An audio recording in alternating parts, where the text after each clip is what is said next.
where longevity is going.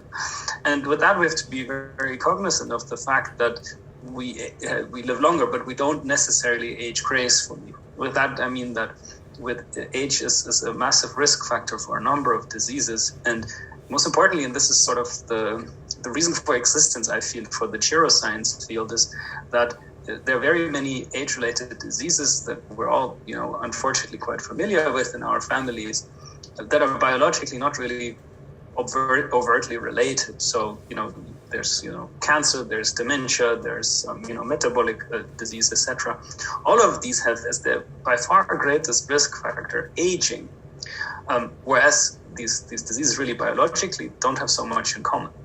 So what is it that's at the root of these diverse problems that we call age-associated decline or age-related diseases? And we feel that by actually tackling the underlying risk factor, this massively dominant underlying risk factor for all these age-related diseases, which is progressing age, we can much better, tackle these problems instead of just focusing on individual diseases. So just as an idea, if it was possible to actually cure all types of cancers, life expectancy in people would only increase by about 2 years, which is not much if you think about it. And the problem is, of course, that aging or older age is a risk factor for multiple of these very independent diseases. And so somebody who's at risk from cancer is also likely to have other diseases just because they're old. So it's really this argument to go to the root and understand what aging is, and if we can actually tune the aging process and thereby improve health. And so in my lab, we're trying to address this problem through a number of main principles. We're focusing on protein homeostasis as one of the key hallmarks of aging. We consider longevity as a phenotype that we can study, as in genetics, we can study many different types of phenotypes. And we do this by these high-resolution point mutagenesis screens that I will more carefully introduce later. But the main point here is that through these point mutagenesis screens, we can actually not only identify genes and relevant proteins, but we can identify the amino acids responsible for particular phenotypes. And then we focus on conserved mechanisms as we begin our screens in worms, and then we're interested in higher organism and conservation to higher organisms. So that's basically our sort of main principles. And now I just want to introduce to you the worms, C. elegans. I know that some of you must know them very well, maybe others not so much. So these are microscopic worms. They're just about 1 millimeter in size. They are very easy to hold as lab animals. You don't need ethics permissions to work with them. That's a plus. But also they basically live on their food. So you can see the bacterial lawn here on the surface of the plate, which they use for food and that they eat. And then these animals are actually transparent, so that makes it easy to do microscopy. And absorb different tissues.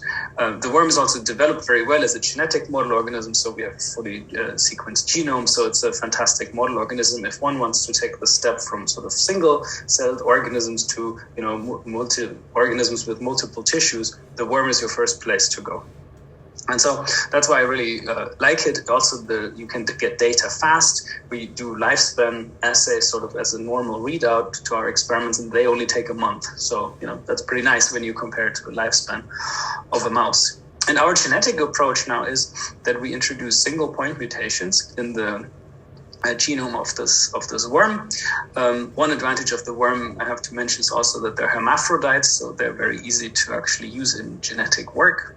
And we use a chemical mutagen that has been around for a very long time that introduces individual point mutations. And this happens at a completely random rate, and it happens at multiple places in each genome. And so essentially we generate, by doing the simple point mutagenesis approach, we generate a whole library of mutants that all have different mutations, and which then might bring about different phenotypes. And that's what worm labs do all over the world. And then the question is simply, which phenotype do you go for?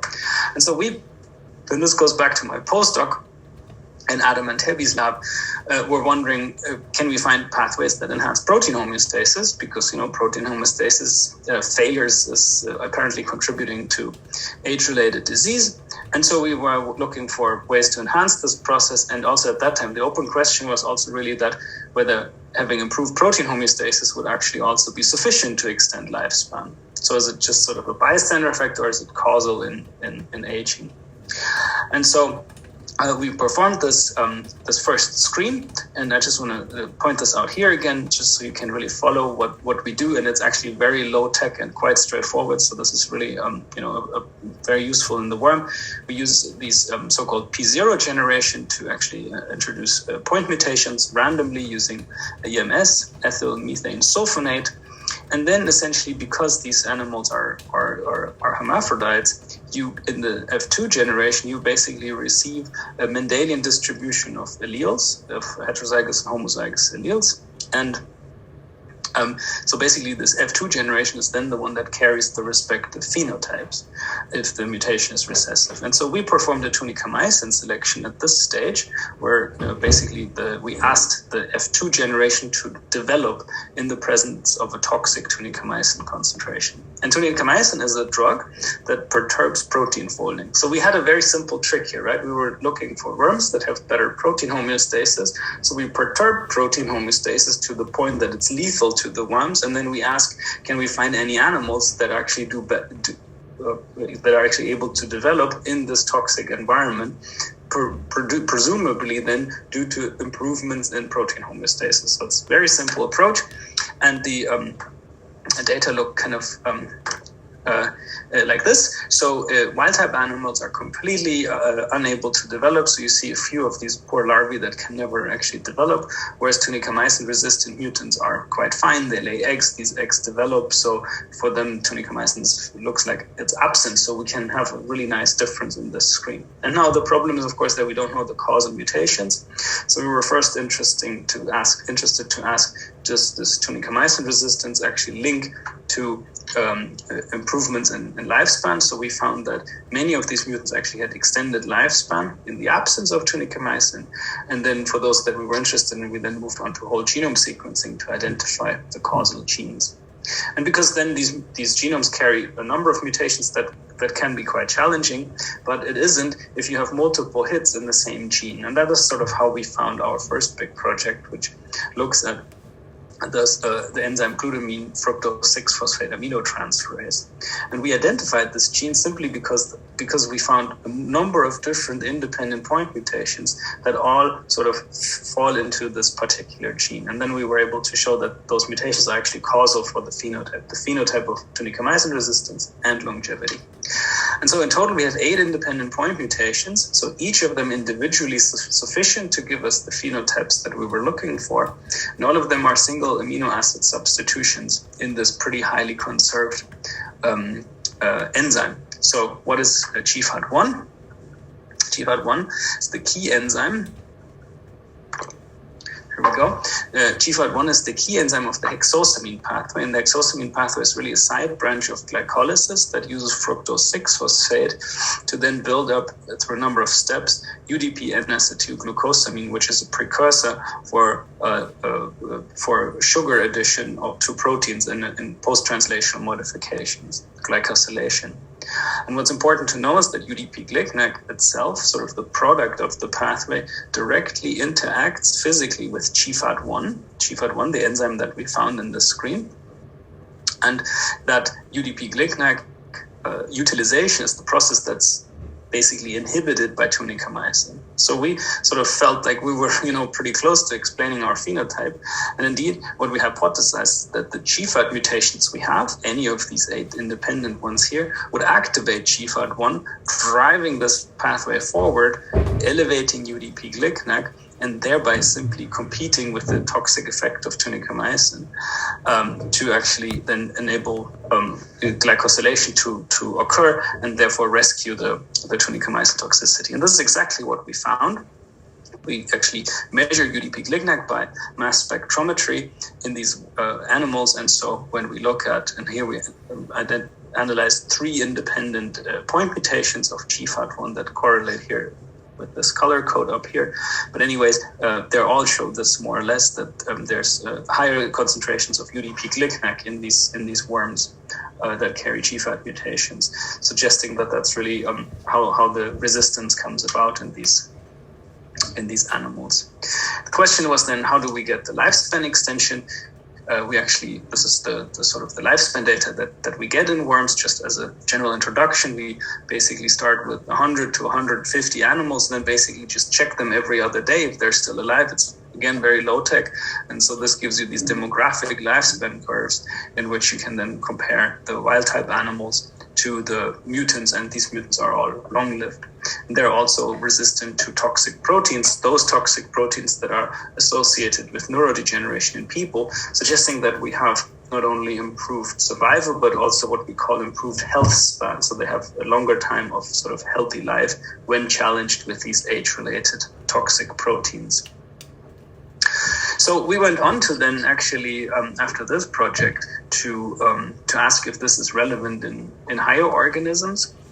And we actually introduced the point mutations that we found in GFAT in mammalian cells. So maybe I just go back to this to just explain this really briefly. So we have, for example, one of the mutations that we really used is the what we call the G451E substitution. And this is in a very conserved stretch of GFAT1, as you can see here, between C. elegans and the human sequence. And so we basically then not only made worms that carry this CRISPR mutation to show that this is sufficient, but we also took the mouse sequence in these N2A cells, and then were able to introduce the G451E point mutation there as well. And the cool thing is that if you measure then again UDP-GLICNAC, G451E is also sufficient to actually elevate UDP-GLICNAC in mammalian cells, very similar to a control experiment in which we add N-acetylglucosamine, sort of simply an interim metabolite that we can feed into the pathway. And now we have these GFAT1 CRISPR cells, and these have this gain of function allele. And so we asked, are these cells now again protected against toxic proteins? And so here we used ataxin-3, which is also an age-related neurodegenerative protein. And what we're looking here is the soluble fraction and the so-called formic acid soluble insoluble protein fraction. So this only becomes solubilized when you actually add formic acid. So that's basically this experiment, in this fractionation experiment. So here you can see that in wild type, a lot of this protein ends up in the formic acid in the insoluble fraction, and this is completely gone in the G451E mutation. A very strong effect that we actually didn't expect so much. So it seems like having this gain of function allele actually protects this protein from going into this insoluble and therefore likely the toxic fraction. And how exactly that works is actually something that we still have only partially understood. But we know that. Can I ask you a question on this? Yeah, absolutely. So I was thinking about your previous slide. So if your previous slide with the worm data, and you were showing the long lifespan, and also I guess they were still doing okay with the alpha-synuclein expression, it looked like. Yes. Did you do something, looking at just sort of some of the natural proteostasis defects in the worm too with age? Like, did you do any analysis of that? Something similar to this sort of in the worms, I don't know, looking at insoluble proteins, anything to sort of complement the alpha-synuclein analysis that you were doing as well? Yeah, so I mean, we have so not the endogenous proteins, so we haven't looked at those so carefully. So we used the sort of, transgenic worms, also those that were generated in Rick Morimoto's lab and the polyglutamine background. And it always works. So for a number of very different types of aggregation-prone proteins, we have a protective effect. It would be really cool to look at endogenous ones that also sort of, go out of solution, that fall out of solution with age. We haven't done that. That would be a nice project to do. You're absolutely right. So we have more of these artificial substrates that we looked at. But what I can tell you is that, for example, the proteasome activity in our mutants was slightly increased. So the data in total sort of pointed to an increase in degradative processes. So autophagy was a little bit induced, the proteasome activity was a little bit induced. And actually in cells, we actually found some stress activation too. So what we think is it's more of a sort of a hormetic effect, that this elevated UDP-GLICNAC somehow it does signal some sort of stress, and that sort of then leads to some sort of protection. But that's not fully tested at this point. So as a next step, then going into conservation, we were wondering whether in mice we would have similar effects. And we actually then treated animals with GLICNAC supplementation in the drinking water. So we basically just supplement the pathway with N-acetylglucosamine. And we had something quite interesting that we found here. So most of the data were actually no differences. So GLICNAC had very little effect. But when we look at the Morris-Water maze, which is an assay in which we can study the memory capacity of mice, we find that actually there's a male-specific effect in memory function. So this Morris-Water maze is basically a visual cue assay. You have to imagine sort of a water basin that's about 3 feet across, in which there's a submerged platform, which is sort of the safe spot for these mice. And the idea is you put in a mouse, and the mouse will search and then basically by chance eventually find the safe spot and then remember where that safe spot is based on the visual cues around in the room. And then with time, they actually are faster in finding this safe spot in this submerged platform. So in the end of the experiment, after 5 days, what we do is we take out that submerged platform and just ask how well do they remember that this platform should actually be there. So long story short, you can then measure different things in this assay. And what we found, for example, that they are much faster to actually find this the position of the submerged platform when they were supplemented with GLICNAC, suggesting they've actually improved memory. And this was importantly specific to males. And we also have a significant effect here on the number of times they actually then cross over this platform. I hope this essay makes sense, but it's basically using the idea that mice don't like to swim, so they sort of they're motivated to find this place and actually remember it.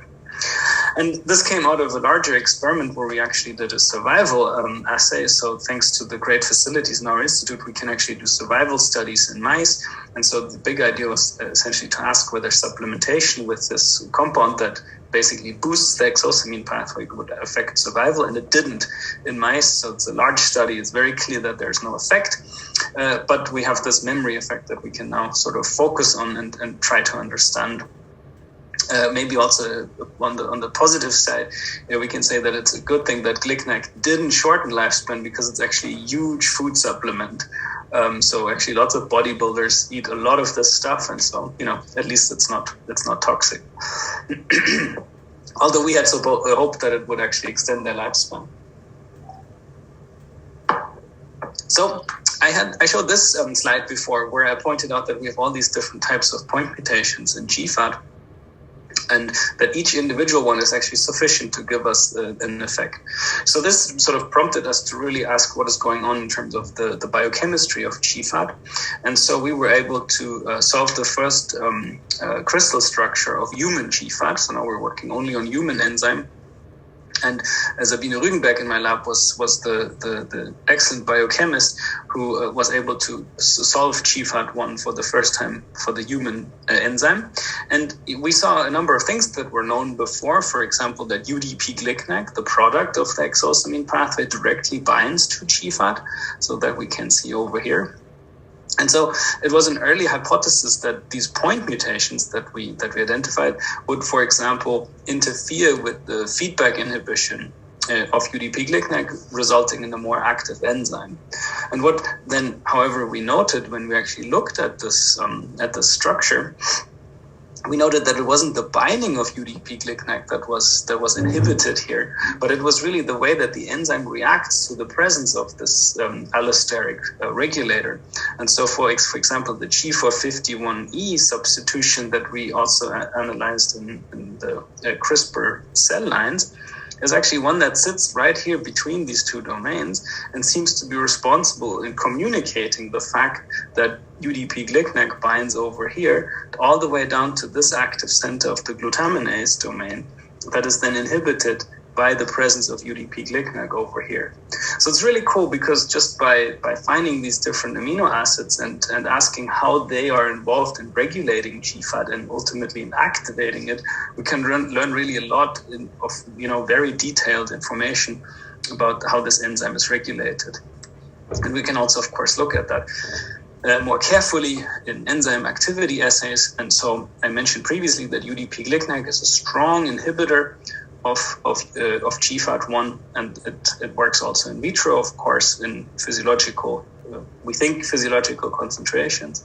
But the G451E substitution is completely unresponsive to this feedback inhibition. So we really can show that at least one of the gain of function mechanisms is a complete loss of feedback inhibition due to a failure of the intramolecular rearrangements in the enzyme that would communicate the presence of the inhibitor. And so with this knowledge, we're now sort of in the process of identifying GFAT activating and GFAT inhibiting molecules together with the drug discovery company that's a part of the Max Planck system. So this is just to really highlight the importance, of course, of the exosamine pathway on the one hand, but I think much more importantly, the ability that putting together these very old school point mutagenesis screens has when we take it all the way into biochemistry and not only look at the function in the animals and worms, we can really do biochemistry and understand something that we would have never found otherwise. And it's really awesome how these sort of unbiased screens really sort of reveal the relevant residues for the function of these enzymes. Residues that would have never otherwise caught our attention, we now see as being sufficient to give a whole animal phenotype. So that's really exciting. And so based on this sort of logic, we were interested in taking this screening approach into other organisms as well. Can I also ask you one question about... Sure. Before you leave the GFAT1, so I was curious too on your worm models. Could you see these really, I think, interesting, say like memory benefits in mice or other sorts of benefits? And I was curious if you've looked at other sort of health aspects in the worm or some of these sort of health span measures in the worm. If they're, even though they are living longer, are they also showing some I guess, physiological health benefits in age? Like are they resistant to other stressors too? Do they move better just normally in old age? Yeah, so they look very similar to wild type animals. They also don't have like more or fewer offspring, for example, which is something that we always sort of wonder about in terms of trade-offs.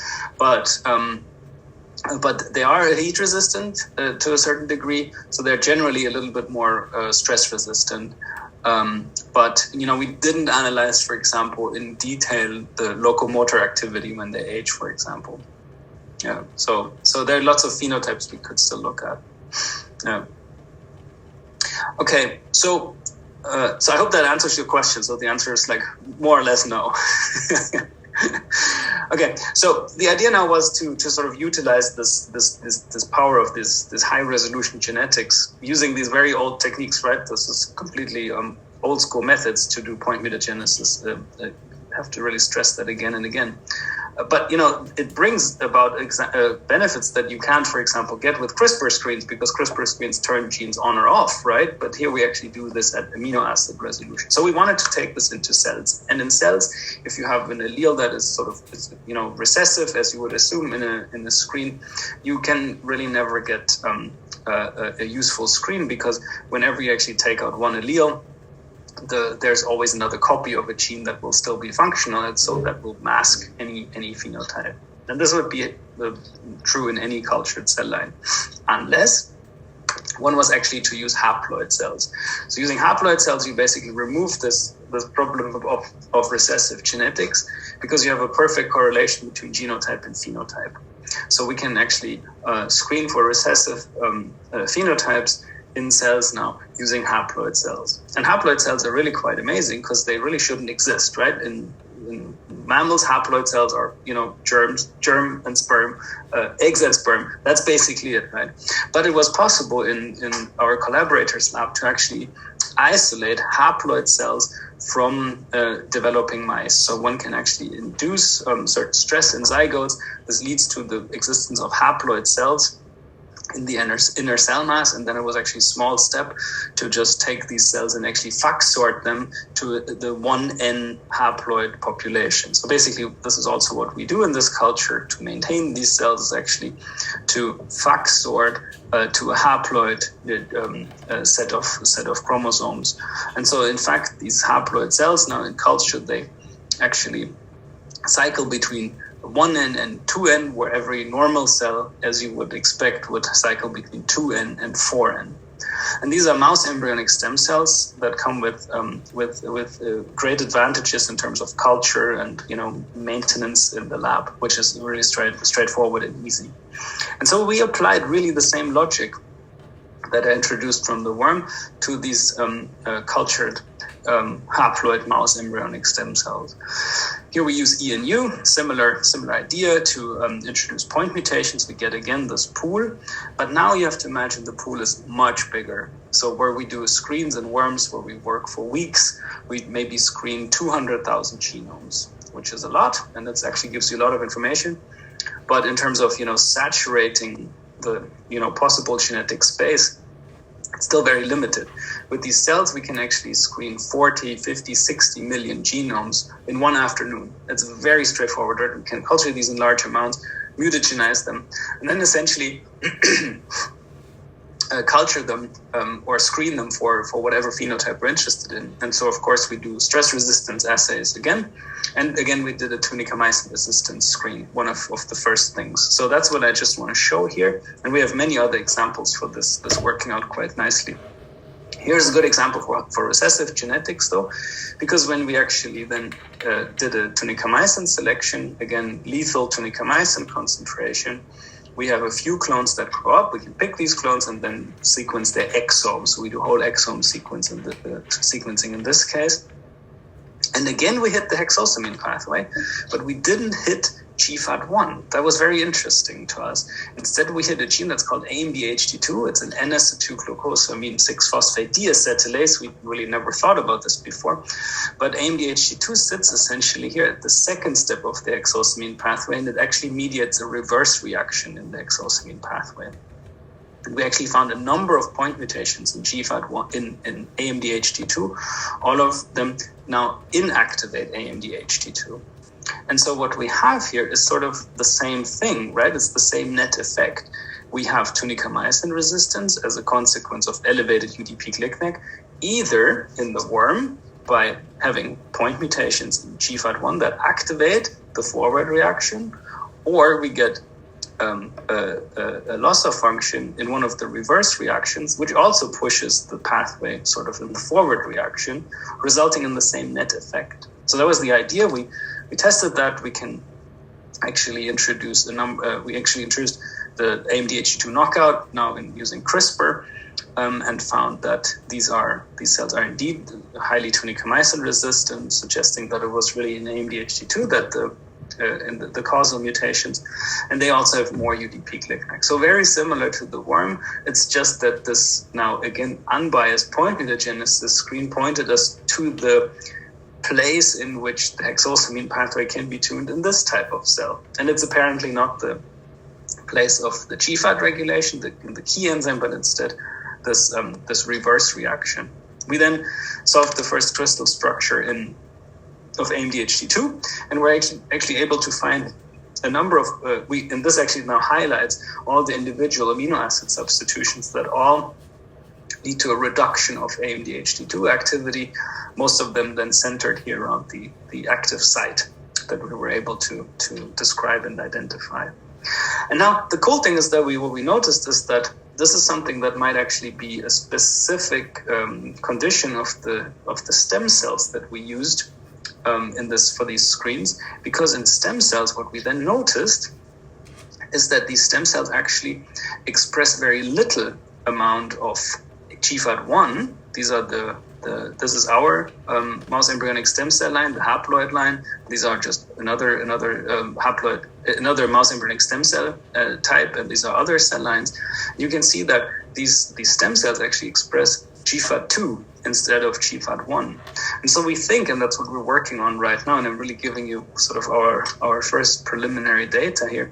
We think that the hexosamine pathway has a different configuration in mouse embryonic stem cells compared to normal cells, in that now it's GFAT2 that's mediating the entry into the pathway, and that now they become sensitive to inhibition by AMDHT2. And this makes also some sense when we look at the activity of GFAT1 and GFAT2 in the presence of UDP-GLICNAC, because what we found is that the inhibitory effect of UDP-GLICNAC is reduced in GFAT2. So we think that the hexosamine pathway now isn't regulated in these cells, but through the feedback, but through another mechanism that we're trying to understand here.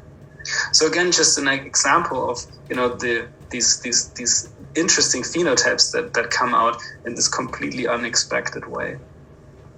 And now, what I was able to show is that these haploid cells really can also give us amino acid resolution insights. And we also actually observed a number of times that when we use toxic molecules, the way in which the cells would become resistant to these toxins is simply by mutating point mutations in the respective binding pockets of those compounds. So this is highlighted here for another protein, and we find basically numerous amino acid substitutions that we find based on whole genome screens, which then point to the binding pocket of those particular toxic compounds. And we found this because we found those binding pockets for known toxins, for example, for a number of known toxins whose partners are well known. We basically rediscovered the binding pocket, which was quite boring. But then we noticed that we can also do this for compounds whose activity isn't understood. So we really have a tool here to actually identify these molecular on and off target effects of drug candidates if they're toxic to cells, and we can do that at amino acid resolution. And so we started a small company based on that to essentially aid the drug development process in doing these, biochemical interaction predictions based on our whole genome genetics. So that was kind of fun to see, and also somewhat surprising. Okay, this is sort of the end of the first story, and I see it's already 40 minutes in, so I'll sort of go into the second one, maybe go a little bit faster if that's okay. But are there any questions up to this point?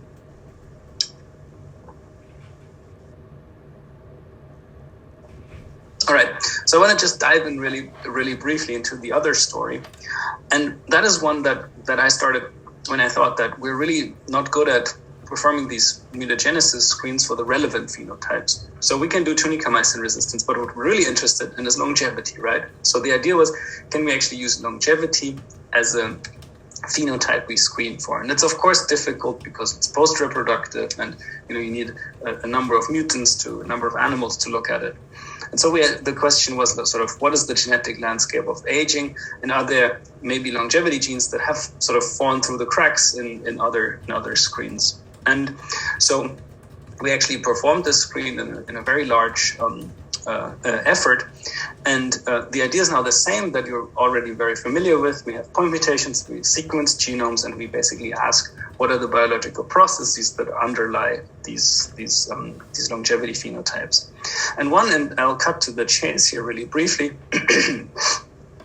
One pathway that we sort of got stuck on here is the integrated stress response. And the integrated stress response essentially focuses on the eukaryotic initiation factor 2, which under normal conditions is activated by a guanine nucleotide exchange factor, EIF2B, to form the so-called ternary complex, which enables protein synthesis, translation initiation. So it's basically the process by which the ribosome finds an mRNA to induce translation and protein production. And this is a pathway that is normally turned on when conditions are good. And now the integrated stress response is a response to a number of different stressors that then sort of impinge on the phosphorylation state of EIF2. And phosphorylated EIF2 in a very cool mechanism now becomes an inhibitor to its own activator in a way to actually really effectively shut down protein biosynthesis by reducing the ternary complex availability. And this leads to the paradoxical upregulation of a number of transcripts that are then involved in actually responding to the stress and resolving the stress. And so we found very interesting mutations. So now it's a whole collection of mutations that we found that were actually focused on EIF2B and the two kinases, GCN2 and the PERK homolog PEC1. And these all came out of this longevity screen in completely independent ways. And so the first idea was, so we have a translation initiation mechanism. So we first wanted to know, is translation actually changed? Because in the longevity field, it's understood that if you have reduced translation, you have normally lifespan extension. So that would have been the easy explanation. But the answer was no. So we did polysome profiling here. You can see that in these traces, and the idea here is that you basically measure the occupancy of a given mRNA with ribosomes. You have polysomes in which basically many ribosomes basically cluster on one mRNA, and those are thought to be the highly translated mRNAs now. And this is done through using a simple sucrose gradient. So basically the polysomes are the highly translated mRNAs, and those would be found here. So if you reduce translation, the polysomes would essentially go away. Excuse me. And this was not the case in our mutants. And we call the PPP1, and this is one of the subunits of EIF2B. That's called PPP1. We have two alleles, and in both alleles there was no change in translation. So it wasn't a reduction in translation that extended lifespan in these mutants, and so we tried to understand what was. And so we focused specifically on the type of translated mRNAs and sequenced the polysome-associated mRNAs. Again, we sequenced the mRNAs that we thought were most abundantly translated. And so that is basically an RNA-seq experiment that is then normalized to a complete input RNA-seq data set. And so we found a number of mRNAs that are now more abundant in these polysomes here. Those are here on the right. And we also found a number that are less abundant when we look in our EIF2B mutants. And so the idea was that perhaps the ones that are more abundantly translated, and this is now translation, right? This is not the abundance of the mRNA, but it's the abundance of the mRNA in these polysomes. We're asking if those might now be relevant in this lifespan extension. And we focus on one particular kinase that we then in a number of additional screens identified as functionally relevant. So we find that this kinase is more abundantly translated in our PPP1 mutants, and then we used RNAi to knock it down. And what we found is that the nice longevity phenotype that's here shown in the PPP1 mutants and these EIF2B gamma mutations, here in blue and green, is the lifespan extension compared to the solid black line, the wild type. But when we knock down KIN35, we see a complete loss of the lifespan extension, while KIN35 knockdown didn't shorten the wild type lifespan, really suggesting that it's a specific effect. So we think that these inhibitors of the integrated stress response, these point mutations that we found, actually changed the way that mRNAs are translated, and specifically the translation of this KIN35 transcript that is apparently responsible for this lifespan extension. It's not sufficient. We also overexpressed it, and that didn't lead to lifespan extension. So it's just part of the story so far. So basically, to bring this all together, we found mutations in EIF2B that we think were activating. We know that they're genetically dominant also. And we found mutations in GCN2 and in PERK, the kinases, which were reduction in function. So we see that we have really the tuning of the EIF2 status in the same direction. So either we have sort of increased flux in this direction, or we have decreased phosphorylation by these kinases. And we can show that those point mutations in the kinases reduce their activity. So essentially, these are all inhibiting the integrated stress response, somehow promoting translation. This is the sort of the underlying effect of all of these mutations. And so we were really quite excited that a number of labs in the Bay Area around Peter Walter's team have identified a small compound that is called integrated stress inhibitor. And this integrated stress response inhibitor is actually binding directly to eIF2B, promoting its activity. So we think that the point mutations we found in eIF2B actually phenocopy the effect that the small compound has in higher organisms. And ISRIP is now very interesting because it's broadly protective in the context of neurodegeneration and also a number of age-related diseases. And so since we're now the longevity lab and interested in lifespan, we actually started a lifespan experiment in mice where we now supplement this compound ISRIP to actually ask, can the inhibition of the integrated stress response extend lifespan the way it does in the worm? And so again, we're doing the Morris-Water maze experiment, and this is fairly new data. We can show that the mice actually do learn. So this is important to know because these are now 21 months old animals, so these are aged animals. So they can learn. The latency of them finding the safe place is actually improved. But then we actually follow up for a fairly extended amount of time and then ask about the latency, so the amount of time that it takes them to find the safe area, even after 12 days. And so there, the ISRIP-treated animals are actually doing significantly better. And this was also shown by others, including Susanna Rosi at UCSF, showing that ISRIP treatment can actually improve working memory in mice. And this is presumably because it sort of reactivates protein translation in these animals. And so we have the lifespan ongoing, and probably in 2 years or so, excuse me, in about 2 years we'll know if ISRIP actually extends survival in mice as well. And this is very interesting because it's sort of an interesting paradigm, because normally we think that it's the inhibition, that it's the activation of stress response pathways that would improve fitness and extend lifespan, and here it seems to be quite the other way around, which is very interesting. So we're now working in just to give you an idea where we're taking this. We're actually performing mutagenesis and also CRISPR screens to better understand the ISR. We have now, of course, a lot of genomes of long-lived animals that we can further look at.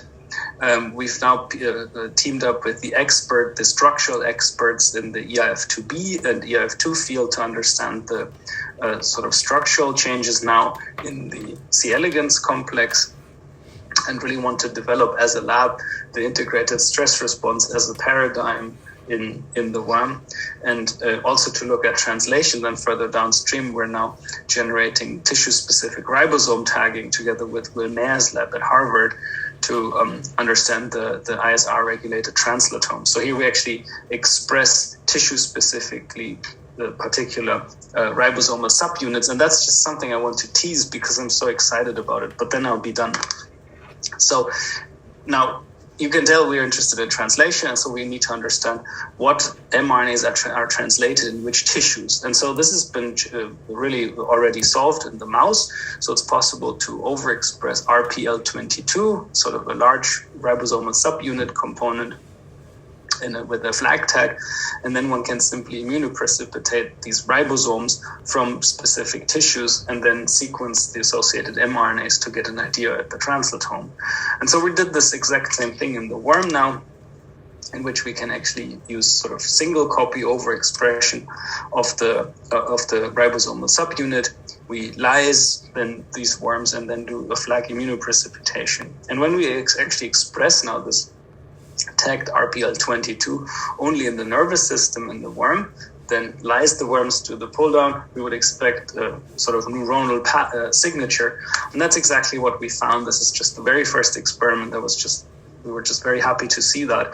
So simply by overexpressing RPL22 in the nervous system and sequencing then the immunoprecipitated mRNAs, we get a massive enrichment in all types of neuronal GO terms.